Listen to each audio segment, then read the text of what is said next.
Welcome to week 12 of marathon training. I was gonna just give an update as far as how training is going, but I wanted to share too about I talked a while back about how like you have to wash your hair so much more when you're running all the time and working out a lot more than I have in a long time. But my cousin recommended this shampoo. It's actually a Dove Bond Strength is what it's called.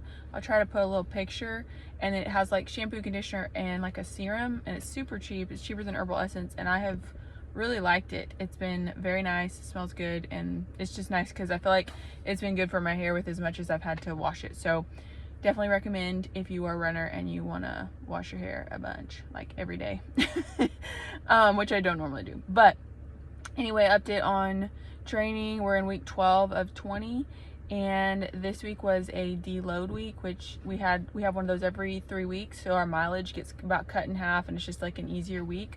But last week I did run a half marathon, so that was kind of like our halfway mark, and felt good. One thing I did notice is I have the Fuel Cell New Balance tennis shoes, and while they're good for running, I just don't feel like they're quite cushioned enough.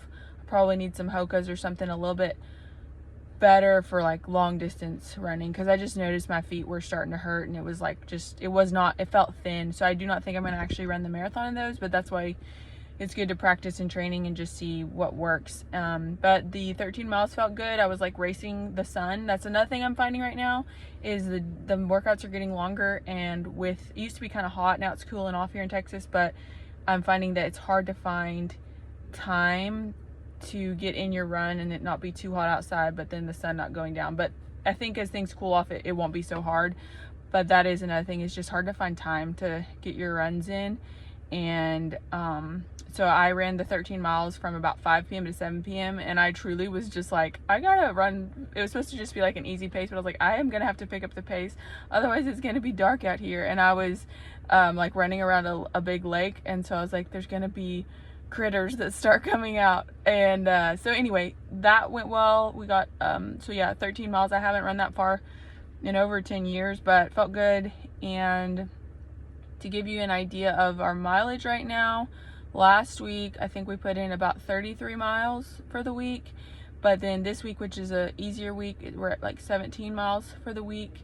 And then I'm still doing my strength training, but the past 2 weeks I haven't done my strength training, which is twice a week.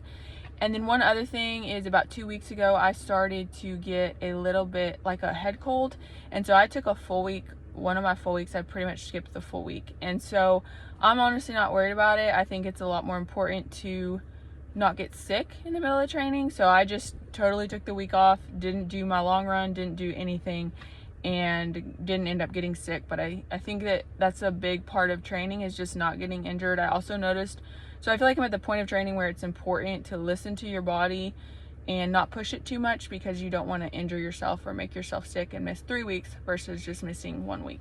But also in the middle of the 13 miles, it was starting to cool off, and I noticed my hamstring on one of my legs, it started to feel kind of tight and sore, and I was probably about 10 miles in. And so I went ahead and slowed the pace a little bit too, because I was like, well, I didn't want to hurt it. And I think as the weather was getting a little cooler in the evening, that wasn't helping. And it was obviously just tired. I don't know why it was hurting, but I slowed the pace, and that also helped. But I'm just starting to kind of, the miles are long enough that you really do have to kind of be sensitive to your body, and you can't just, roll out of bed and go run 13 miles. You need to make sure that you're listening and, warming up. And I don't think I warmed up for that run, actually, now that I think about it, so that might have been some of it. But training is going good. I'm still loving the Runna app.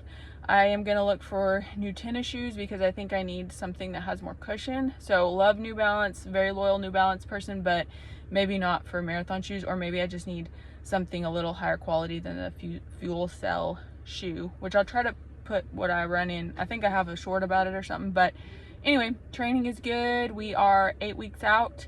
And also it's cool because the Dallas Marathon, they actually do a free 5K. So if you're registered for the half or the full, they put on a free 5K in the Metroplex area, about 5 or 6 of them. So we, a group of us, are going to be participating in that. So I'm looking forward to that. That's coming up, and I'll let you know how that goes. But yeah, nothing else major, nothing really new as far as the training plan. We're still kind of doing the same thing. Hill work, speed work, easy runs are about 4 to 5 miles each time, and then a long run and strength training. So yes. And now it's gonna be cool soon, so maybe I'll get some like warmer running clothes. Who knows? Could be exciting. But that's all we got for now. And 8 more weeks and we will be running the full race. So stay tuned.